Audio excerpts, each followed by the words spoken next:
Magandang buhay mga suki.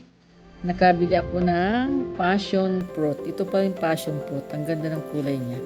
Ayan. Tingnan natin mga suki kung anong laman ito. First time ko makakain ito. Kasi yung kinakain ko ay yung Japanese lemon. Ito, passion fruit daw ito. Kaya tingnan natin kung anong laman ito. Ayan, slice natin siya.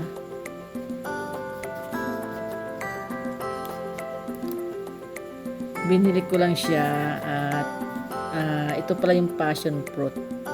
Tingnan natin. Nakakita kasi ako nito ay para siyang Japanese lemon. Pero iba ang kulay niya.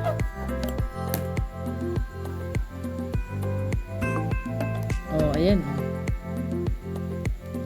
Ganito yung Japanese lemon. Ayan ang kanyang laman.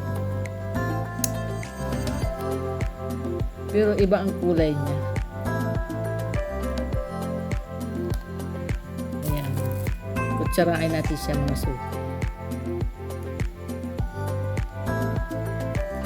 Japanese lemon na nga ito. Pero ang tawa ay siguro ay iba lang ang kanyang ay kulay. Ginawa siyang passion fruit.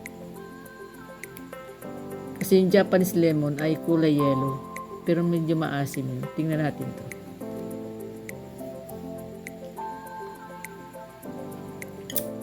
Parehas na parehas siya mga suki ng Japanese lemon.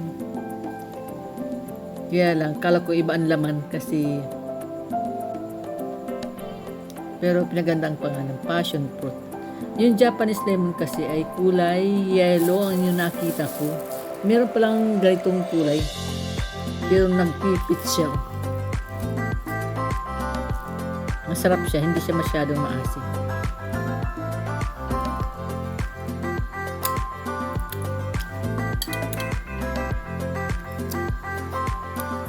Bihira na kasi ako makakain ng Japanese lemon.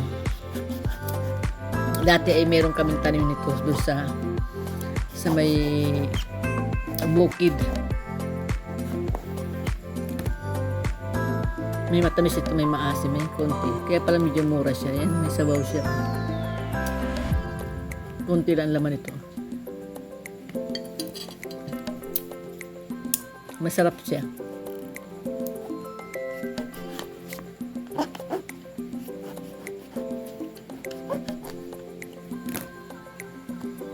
Ayan, marami-rami ang laman nito.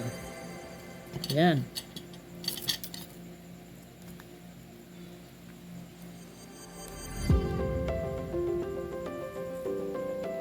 Sarap.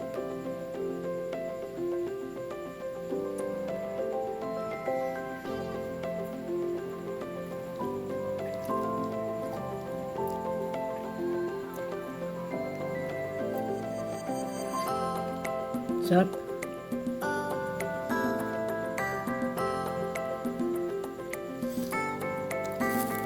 Ayan mga suki. Titira natin ito kay Mr. para matikman naman niyang passion fruit. Maraming salamat po sa inyong lahat, sa inyong panonood. God bless po. Bye-bye. Ingat po kayo. Passion fruit. Ang ganda ng pangalan, passion fruit.